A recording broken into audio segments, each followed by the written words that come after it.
Hi hello friends, welcome back to Rayan channel. மீண்டும் ஒரு புதிய தகவலோடு உங்களை சந்திப்பதில் பெருமகிழ்ச்சி அடைகிறேன். புதிதாக வீடியோ பார்க்கும் நண்பர்கள் கொஞ்சம் சப்ஸ்கிரைப் பண்ணிடுங்க. சரி, வாங்க வீடியோக்குள்ளே போகலாம். 50 வருஷம் சார்ஜே போடாமல் பயன்படுத்தலாம் அந்த பேட்டரி. அப்படி என்ன பேட்டரியை கண்டுபிடிச்சிட்டாங்க? ஆமாம், அந்த பேட்டரி தான் நியூக்ளியர் பேட்டரி. சீனால ஒரு ஸ்டார்ட் அப் கம்பெனியான பீட்டா வோல்ட்டுங்கிற நிறுவனம் தான் இந்த நியூக்ளியர் பேட்டரியை கண்டுபிடிச்சிருக்கிறாங்க. இந்த பேட்டரி நம்மளோட காயினை விட சின்னதாக இருக்குமா.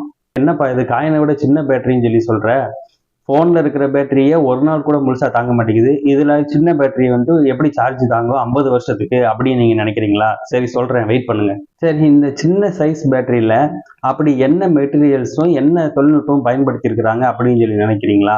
கதிரியக்க தனிமமான நிக்கல் 63ங்கிற ஐசோடோப்பும் டைமண்ட் செமிகண்டக்டரும் பயன்படுத்தியிருக்கிறாங்க. அணு சிதைவினால வெளியிடப்படுற கதிரியக்க ஆற்றலை இந்த டைமண்ட் செமிகண்டக்டர் மின்சாரமாக மாற்றக்கூடிய திறன் படைத்தது.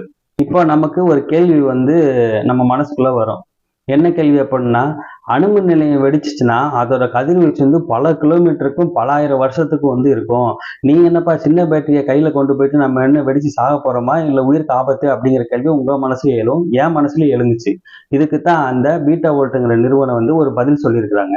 அப்படி என்ன பதில் அப்படின்னா, நிக்கல் 63 அப்படிங்கிற கதிரியக்க தனிமம் சிதைவுற்று முடிக்கும் போது கதிரியக்க செம்பு தனிமமா மாறிடுது.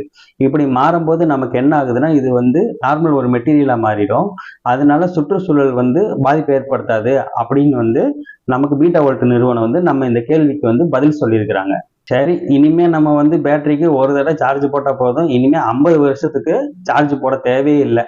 இப்போதைக்கு இந்த பீட்டா வோல்ட் நிறுவனங்கிறது 3 வோல்ட் அளவுனால மின்சாரத்தை தயாரிக்கக்கூடிய பேட்டரியை தான் கண்டுபிடிச்சிருக்கிறாங்க. சீக்கிரமே 1 வாட்ஸ் நமக்கு தேவையான எந்தெந்த அளவு பேட்டரி பயன்படுத்த அளவுக்கு அதுக்கு இன்னும் மேம்படுத்திக்கிட்டு இருக்காங்க இந்த பேட்டரியோட தொழில்நுட்பத்தை. எதிர்காலத்தில் இந்த நியூக்ளியர் பேட்டரியை நம்ம ஃபோனுக்கு யூஸ் பண்ணிக்கலாம். அதுக்கப்புறம் பேஸ் மேக்கர் கருவிகளுக்கு இதை பயன்படுத்தலாம்.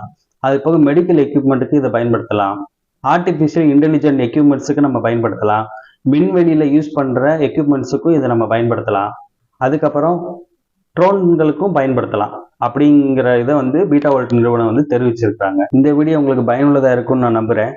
இதே போல வீடியோக்களை உங்களுக்கு வேணும்னு நீங்க நினைச்சீங்க அப்படின்னா உங்களோட கேள்விகளை கமெண்ட் செக்ஷன்ல கேளுங்க. அது போக லைக் பண்ணுங்க, சப்ஸ்கிரைப் பண்ணுங்க, ஷேர் பண்ணுங்க உங்க ஃப்ரெண்ட்ஸுக்கு. மறக்காம பெல் ஐக்கானை கிளிக் பண்ணிடுங்க. மீண்டும் ஒரு பயனுள்ள தகவலுடன் உங்களை சந்திக்கிறேன்.